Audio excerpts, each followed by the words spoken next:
Welcome, everybody, to Recovery Machine. My name's Nathan, joined as always by co-host Corey. How you doing, co-host Corey? Hey, I'm good, thanks. How are you doing?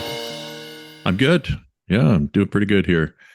I see you've got a new sign in the background there. I'm liking that. Yeah, On thank you. air sign, looking very professional. You got the two frogs there. Thank you. Everything's going well over on your side. It is, yeah. So what we're going to do today is provide the second part or the part two of our stress test series here. And so that's us discussing things that stress us out at work, I guess. Yeah, and how that contributed to substance use at work or urges and cravings at work or our deteriorating mental health at work. Correct. Or all of the above. All of the above. I would say in all of cases, all of the above. Mm-hmm. Okay, so I think we've got maybe 3 or 4 of these left each, and we will get started immediately. What do you got? Yeah, the first one may seem like kind of an obvious one, but it's fatigue. And I think any nurse or emergency department staff knows this feeling in particular, though any healthcare worker or anybody who's just working a job with long hours and has a lot of life going on outside of work. But in the examples that I'm thinking of specifically, it relates to the baseline is a 12-hour shift. And in many cases, those 12-hour shifts were extended to 16 hours. And because we are under a professional license, nurses have a responsibility to not walk away if there's an unsafe level of staffing or if there's no replacement for them. And now it's very different. So we're talking about not walking away while you're at work and you've got a team of a collection of patients that you're caring for. It may be that your replacement doesn't show up, but in most cases, particularly in the last couple of years, there just isn't anyone to replace you, period. Mm-hmm. So there's quite a lot of pressure applied by management to stay and to not walk away. And I have seen and experienced the threat of, if you leave, you could be reported to the college for irresponsibly walking away from your patients. Wow. Even if you feel fatigued or ill or just not prepared to do your job properly. Yeah. So the fatigue policy, to my knowledge, in all health authorities in our province, is that 16 hours is the maximum that they can have you work. So if you're working a day shift and you start at 7 o'clock in the morning, that means you're staying there until 11 o'clock at night. Mm-hmm. And so by that time, the night shift has come on. Almost universally, the staffing requirements of an emergency department go down pretty significantly at night. And there's almost always less staff on. But so within their fatigue policy, they're allowed to get you to stay for up to 16 hours. Isn't that a little ridiculous? Yeah, of course it is. And I don't think anyone argues that 16 hours is an unsafe length of time for someone to be not just working, but working in a potentially life-saving or life-threatening field. That 15 and a half hour mark, you got 30 minutes left in that 16-hour shift, you might still have to make really vital life-saving decisions and be as mentally acute as you were at 7 o'clock in the morning. Yeah. Now, there's something to be said for being in the mix and knowing what's going on. What I mean by that is you could say, well, let's just get somebody fresh in there every 4 hours. Mm-hmm. But if you increase the turnover of staff too much, what happens is there's a decrease in continuity of care. In other words, the person doesn't know what happened this morning, which may be pertinent to a patient's case that night. So there's something to be said there. But I think 16 hours is more towards the ridiculous side as far as you're going to get more mistakes accumulating. I'm sure if we took a look at that closely, you'd have a lot of mistakes accumulating even after. I mean, when I'm working in a busy store, I notice a decrease in my ability to manage tasks. I have to take a pause or kind of a rest in between. If there's a lot of decisions being made or a lot of kind of detailed work, after about 6 hours, I mean, there's a certain type of fatigue that sets in that I think makes me more prone to mistakes. Yeah. There's ways that you can mitigate that by slowing down and taking extra steps to be careful, but that's just 8 hours. I mean, you're 16. I think maybe just putting it out there, if that was decreased even to, made mandatory a maximum of 12, you'd still have enough continuity there. So you've got communication with the next person who's coming in, and patient care wouldn't be compromised in that respect, but you'd still be able to do your job effectively without being over the top fatigued. Oh yeah, of course. And so relating that to a trigger for, well, either a trigger for mental health and a trigger for substance use, we know, like, it's a fact that, there's the phrase HALT is used in recovery programs: hungry, angry, lonely, tired. And tired is a big trigger for people, either in early recovery or people who are still actively using. And in the case of ourselves or other healthcare workers who have used opiates to cope, we generally have the trait of the opiate having a stimulant effect, particularly sort of initially or at a certain titrated dose. It can really kind of bring you up. Mm-hmm. And once you discover that, once that link is made, it's just, that you got something that's going to push you through that last stretch of a couple of hours, say. It's a reliable source of energy, and that becomes very difficult to say no to. It does. Fatigue is a really good one. I mean, that for me was probably the cornerstone as far as what kept me going and what made it very difficult to stop. And it wasn't just the physical addiction. It was having that very effective crutch or making it through long shifts. I mean, it was like just kind of like a magic potion, right? Absolutely. And then the next thing I was going to say was I worked, there were a number of times where I worked 2 16-hour shifts in a row, or I would do a 16-hour shift and then come back in the morning. So I would be there from 7 a.m. till 11 o'clock at night, and then have to be back at 7 o'clock the next morning. So that tired thing, that fatigue thing is now present when you're starting your shift. Like, you just can't have worked 16 hours, go home and sleep for, well, you're not sleeping for 8 hours. You might sleep for 5. And there's just no way that you're going to be physically and mentally refreshed and ready to go without feeling pretty significant fatigue going in. So you're setting the next day up for more opiates. Yeah. That's like a way of guaranteeing that you're going to be addicted. It kind of is, right? Like, I realized that it was not just that moment, but it created a sustainability for the substance use. That's right. Yeah, no, very much the same in my case as well. And yeah, it's one of the reasons why I don't work full time anymore too. I realize that it's too much of a temptation once you get to that. If you run into you're in a busy week and it's those last couple of days, and if it's not fair to myself. Yeah.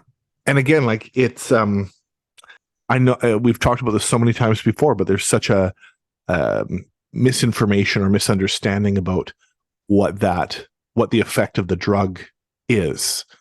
It is very much like a cup of coffee. Mm-hmm.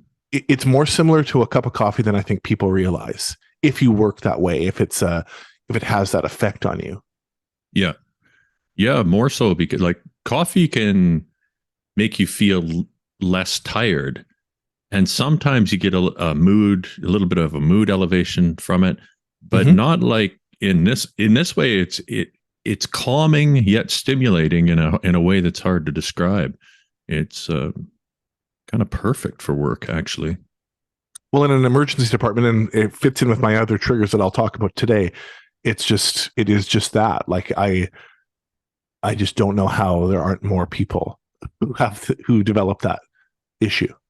Yeah. Well, we never know for sure how many people have developed that issue, but no. Yeah, that's a great one. Great one to bring up. You're up. Mine, I've got, this is just a thing for people who are in the field of pharmacy, I think some of us maybe chose the field as opposed to say going into something like nursing or getting into something where you're more hands-on with patients, because in pharmacy, while you're dealing with the public a lot, you have a little bit of a barrier usually between you and the public. So it's not like, I guess we don't, for you, you probably wouldn't bat an eye if somebody came in and like showed you their, like took off their shirt and, a lady showed you her under boob fungal infection or something, right? Correct. Yeah. Like you'd be, oh yeah, I've seen that a million times. Yeah. But when you're working in a community pharmacy and somebody does that, it kind of takes you by surprise. And that's I've had a few strange events where like I've been out in the aisle, so you're in the OTC section, and I've had two women, older ladies, just pull up their shirt and pull out their boob and lift it up so they can show me what's going on underneath there in the middle of it's odd and not that big of a deal or whatever, but those type of things happen, and they kind of, it makes you pause for a second. It's a little awkward. But I had one situation where I was working in a store that was right next to a very popular walk-in clinic. And at the time, it was very popular because the doctor was, well, he's just very accessible and fairly free with a prescription pad. So there's always a big lineup in the parking lot in the morning to get into that clinic. And I had a guy come in who didn't want to wait. He had what he felt was an urgent problem going on. And he just, I don't know if he was, maybe he was, it was early in the morning. Maybe he'd been out all night drinking. I'm not sure what his deal was, but he just came in and just pulled out his penis to show me. He had some spots on there that he was worried about, and he wanted me to diagnose his problem and let him know whether or not he had a sexually transmitted disease, because he didn't want to wait in line to see the doctor and go that route. But there was another lady in the store at the time, and it's, as a pharmacist, just you don't expect that. No. And also, there's nothing I can do. Like, first of all, I'm not going to examine your penis. It's not part of my job. I'm not getting paid enough to do that, in my opinion. I'm just there to, fill prescriptions and give you some advice about cough, cold, whatever your problem is, but not that. Furthermore, I don't have access to the diagnostics. And even if I wanted to treat empirically, we still don't have the prescribing power to, right, just dish out those meds. So yeah, I that kind of behavior to me is disconcerting, I guess. It kind of wakes you up and jolts you out of your normal day-to-day routine. But yeah, it happens from time to time. And I'm sure there's other pharmacists who have experienced similar things. Oh, I'm sure. And then what about your female coworkers too? Like that could potentially be a really invasive and inappropriate moment. Well, yeah, I would have thrown them out if there was. I was there in the store by myself, and the only reason I asked them to put it away, of course, but I would have acted differently had there been female colleagues behind me. But the only other person in the store at the time was an elderly lady on the other side, and luckily I don't think she wasn't paying attention to what was going on over there. But I just, it's not something that most people do, and not something I would do. I don't know. No, and the violation of boundaries is a violation, and it does create stress and angst there for sure. It's real violence, Corey. Real violence. Violence to my eyeballs. Yeah. So my next one were, and I'm kind of clumping a couple things together, but environmental triggers specifically, and sound specifically, and an emergency department. If you have ever even been there as a guest or as a patient, or for those who have worked there, the volume can reach incredible levels, and the volume of alarms and of like digital and electronic alarms, particularly with heart monitors, IV pumps, ventilators in some cases. Could that environment, could they find a way to make it more stressful, or is it maxed out?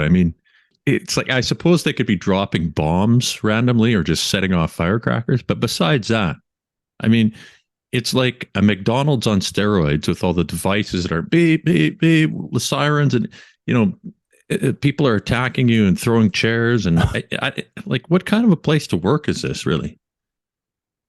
Yeah, for sure. And it's relentless. Relentless. And it is meant to, and nurses do risk getting desensitized to those alarms, and like alarm fatigue, you could call it, like where Alarm fatigue, where there's such constant beeping and alarms for different reasons that you can you things that you might double check in the first hour, 8 hours into hearing these constant beeping and alarms going off, you may be like a, you know, the boy who cried wolf, where you don't check it as rapidly. And of course you don't want to risk that. So it's always grabbing your attention. It's always keeping you on, and it's always keeping you on edge, hearing that alarm constantly. And there's a level of like, I would love to see what was happening to my brain waves and my heart rate as those alarms were going off. Yeah. And then if there was a more critical, say a more critical cardiac rhythm that would happen, then the alarm would get more piercing and grating and like agitating. Right. And this would be all day. And I'm not saying at the time, I don't think I realized that it was a trigger, but I certainly realized that it was agitating, that it was disruptive, that it, like I said, it just created an environment where you not only couldn't feel relaxed or at ease, but where you felt always heightened and stimulated. Yeah. It reminds me of a study I saw once about elderly couples. They did hearing tests on older gentlemen and found that their hearing at the frequency and pitch of their wife's voice was actually significantly decreased over the years. Mm-hmm. And they're trying to figure out whether that was like a selective blocking of that, like as in they're actually actively trying not to listen, or if there's some sort of almost like a fatigue, like you say, that sets in to that specific range. But I wonder if you took somebody who is a veteran nurse of an emergency department, and I don't know what the median career length is in that line of work, but would they actually have maybe parts of their hearing that were now, and not necessarily because it wasn't actual physical damage to the ear, but just the mind has toned down its response to that stimuli because it's so constant and pervasive. Oh yeah, I think so for sure. And I can think of times where I saw a difference in response from those nurses to the alarms, to the things going on. Right. You know, that they certainly had a decreased sensitivity. And maybe I'd have to think about that if over the years of me being in that environment, did my sensitivity change? It certainly, I was certainly aware that it always stressed me out and would like kind of like, oh, like grate your teeth to it kind of.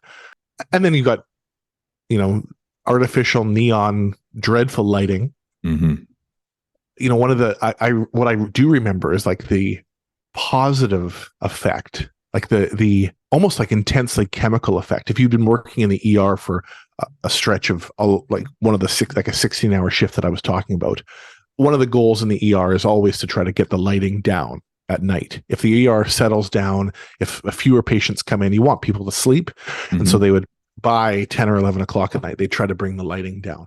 And that had like a almost opiate-like effect. Right. Where you could really you could feel that. Yeah, yeah. And I think that it was literally your body responding to just like bringing the stimuli down a little bit. Mm-hmm. And, we would have, I remember discussions about, well, what if that makes the nurses too tired? Well, what if it's just allowing them to have a fucking second to think or to process or to breathe? They want to keep you like at a state of maximum stimulation the whole shift through. So it just absolutely fries your endocrine system, eh? Yeah, I've been watching this show called The Bear, and it's about kitchen in Chicago, and about the chef and like the level of volume that's always going on in the show, and it's just always clanking and banging and shouting and that's what it reminds me of. It reminds me of my old job. Yeah. Yeah. And I think people, depending on how they start out in that environment and how it goes for them and their specific genetic makeup, they can develop either an attenuation to that background noise and they become used to it. It just kind of settles in, or it gradually increases. And we see this with people with post-traumatic stress, where they've been in, whether it's, nurses, I think, from what I've heard anyway, and the nurses I've seen with PTSD, they all discuss how the sounds, the smells, the lighting, all those things in the hospital can be triggers for massive kind of sympathetic responses, right? Yeah, and I'm glad you said that, because I was going to mention, like, this is why exposure therapy has become such a, we hear about it a lot in our community, that nurses are being put through exposure therapy to reacclimatize to that environment, because the environmental triggers are so real, and it's, if you're using drugs, it's like Pavlov's bell for the dog. Right. Yeah, exactly. Yeah. You're back in the environment, Yeah. Yes, very challenging. My next one is kind of something that I've always thought about the College of Pharmacy of BC, and all colleges actually that represent or claim to represent healthcare professions, is that their mandates for the colleges has always been to protect the public. That's what they'll tell you. That's what they're there for, and that's what they do. And yet we, the healthcare professional, are required to pay a fee, usually a yearly annual service fee, to be a member of these colleges. And it's like mine is coming up here in a couple of weeks, and they decided they're going to crank it up some more. So now we're up over $800. And I've always thought, well, I wouldn't mind paying that if there was regulation that was going on that actually helped maintain the integrity of the profession and the viability of the profession, because it's a difficult thing to do when you're managing any kind of a healthcare model that's also half commercial, right? As pharmacy is. But from what I see, it's just, as far as the college is concerned, that they really are just, it's kind of a thing that's there to police us. And it seems to be a one-way street. So my question is, if the mandate is to protect the public, then get the public to pay for it. I don't understand why I am required to pay. I mean, it would be like me paying tax dollars towards the RCMP, but then not being able to call them when there's a problem on my end.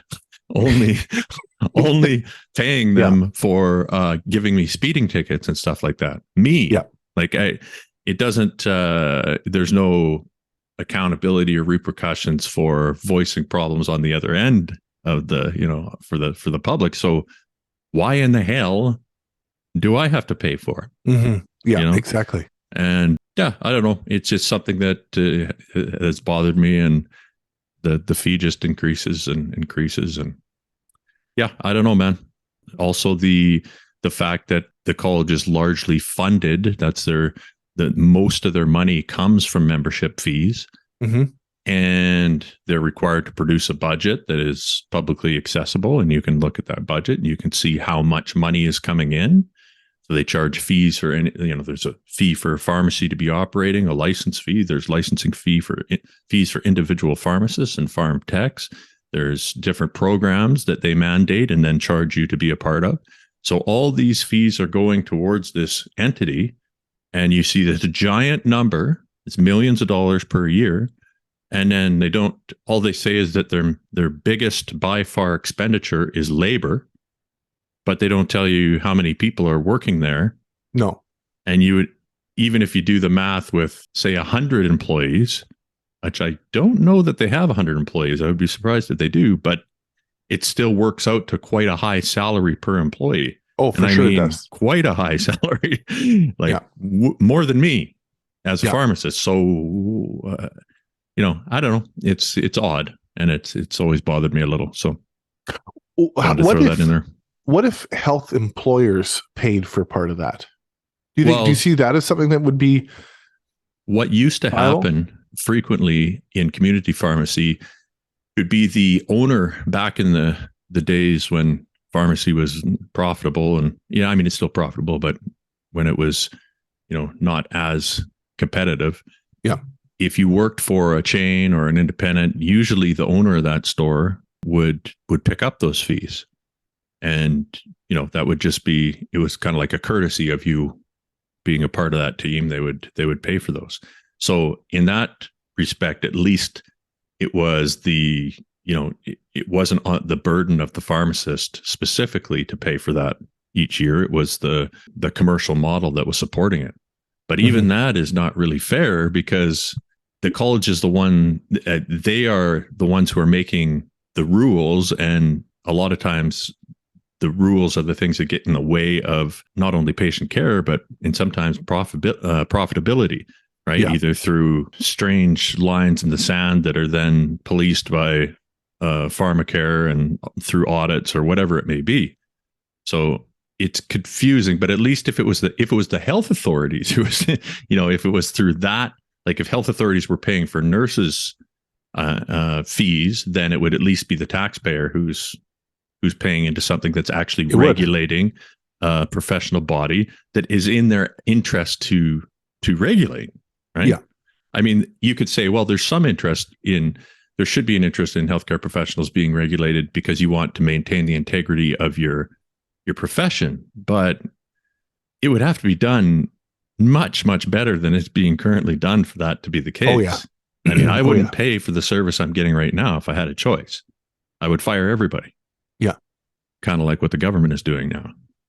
but it really creates angst. And going back to my example about fatigue and about the policy that, you can't leave your patients, and it sort of sets that policy of you can't leave your patients, you can't abandon your post, so to speak.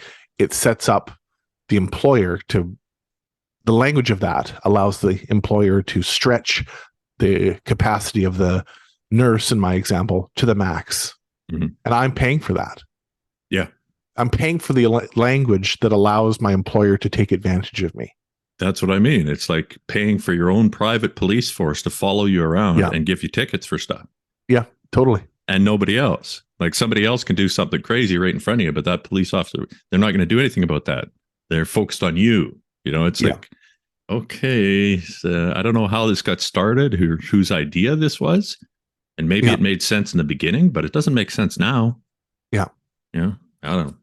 Yeah, good example. And I know that you're not alone in that angst. It's very, very prevalent. And every year when fees would come up for the professional license, that was the talk of the nursing station, for sure. Right. Yeah. Because it always went up. There was one year that the union would give you a bit of a rebate. And I can't remember how much it was, unfortunately. But generally speaking, over the course of my career, it went up annually. Mm-hmm. Yeah, just thought I'd throw that in there. Yeah, good one. So the last one that I was going to talk about, and I was titling it around, the experience of thinking about the experience of trauma and grief and how that contributed. But also, like, I was trying to think of, there were lots of singular dramatic events that I saw and was a part of. But I was trying to think of what was the craziest day. And a few come to mind, but the one that I was going to share was, I was trying to think, how many traumatic deaths in one day did I see? And the most was 3 within a half a day. And working in a busy ER, and it was packed. By that time, I wasn't in charge of the ER, but I was working as my title was a trauma nurse, and that was generally, for a period of time, that was where I was always posted, was in the trauma room. And I always had this other nurse who was my partner, and we worked every single shift together. We were kind of inseparable in our assignments and stuff. And there was a day I can remember where it was 3 incidents back to back of cardiac arrests, of a traumatic death. And I remember we'd gotten through 2 of them within the first 3 hours of the shift and we're already exhausted and not even processing at a couple of hours past a traumatic incident or seeing someone die or seeing a cardiac arrest that you've tried to save. You're not at the stage of processing that because there's still stuff to do. Your shift is still going. And I can remember, 2 incidents down and I'm maybe cleaning up or reorganizing or restocking part of the trauma room. And this friend of mine screamed my name from across the ER. And that sound, I'll never forget that. Like hearing my name get sort of screamed across an ER. And it was a third incident.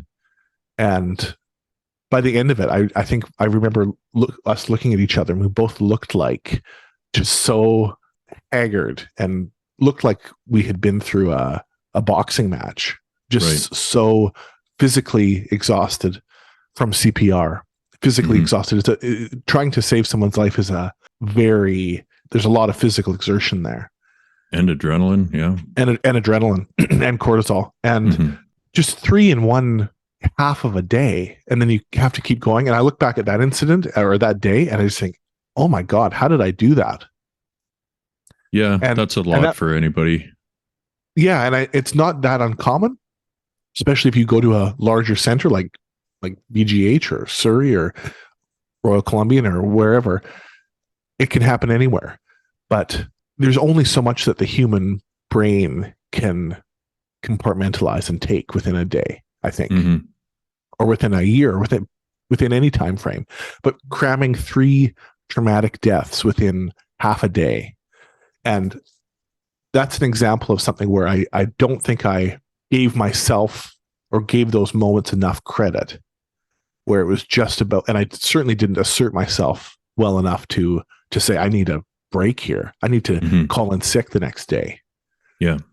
And even because I think that we also judge that based on if we felt upset, if we felt outwardly like emotional. But even if you didn't, just thinking about like what you went through, what you saw and experienced and did, there needs to be more credit given to that, whether or not you were like felt rattled and upset about that. There needs to be some time there. And that's just like sort of it's an unnatural part of the job. It's an expectation of the job that is just embedded in it. But yeah, I just think, holy smokes, how did I continue to work that day and then came back for probably 2 or 3 more shifts that week? Yeah, well, I think that's what happens to healthcare professionals who are working in that kind of an environment. I think over time, if you don't have the opportunity to sit with that for a sec and just whether or not you're having any, I think a lot of people might go through that and say, well, I don't feel anything. It's part of my job. It's not a problem or whatever. Yeah. But I think if there was an effort made to take some time after each event like that, even if it was, say, 20 minutes, just to sit there and kind of catch your breath physically, but also just let your mind absorb what's happened, listen to what's going on, and allow some initial processing to take place. I've wondered how that would impact our post-traumatic stress numbers down the line if people in those fields took the time to do that. And I mean, of course, there's some fields you can do that, some fields you can't. Obviously, if you're in war, if you're a soldier and you're out there in the middle of the battle, you're not going to be able to stop after every death and think about it. But there's got to be some kind of a processing that takes place there. And maybe the people who find a way to do that efficiently somehow are the ones who get through those circumstances relatively unscathed, as opposed to the ones who just keep piling it on, right? Not taking a side, just going, you know what, instead of thinking about this, I'm just going to do the next thing. And the next death happens, and the next, until one day you find that you're having a nervous breakdown or whatever. Yeah. And coming back to triggers, whether or not that trigger leads to a substance using behavior, even just the psychological trigger, the trigger within just for your general state of mental health, as you continue to work and encounter more situations, there's, like I said, there's the environment, there's the sounds, there's the sights of it, there's how it feels to do CPR. There's how it feels to see a grieving family. And I think, we know that the brain has a way of kind of protecting us. I know for myself that those events were linked, and that I could feel years later, I would go through a trauma patient, have a patient die of a cardiac arrest or something, and that I thought of past events. Past events came up, and past emotions came up. Emotional flashbacks came up, and mental flashbacks. Not in the like dramatic Hollywood, version, Yeah. but I know that my brain was connecting it, and then like I was adding another file to the filing cabinet. Yeah. There's so many sensory things that happen in one trauma incident, and then you go through another one, and it's like beep beep beep, and all these flashes and loud things, and that has to have a psychological effect on our brain and how we process that trauma, and how it brings us back to that, brings us back to maybe a past one that was really difficult. I think it sets people up for difficulty there. Yeah, absolutely. Yeah. I've got an even more serious situation to talk about and discuss for my last one. And that is the fact that in pharmacy, we are still using fax machines. Oh my God. Same in the hospital. Yeah.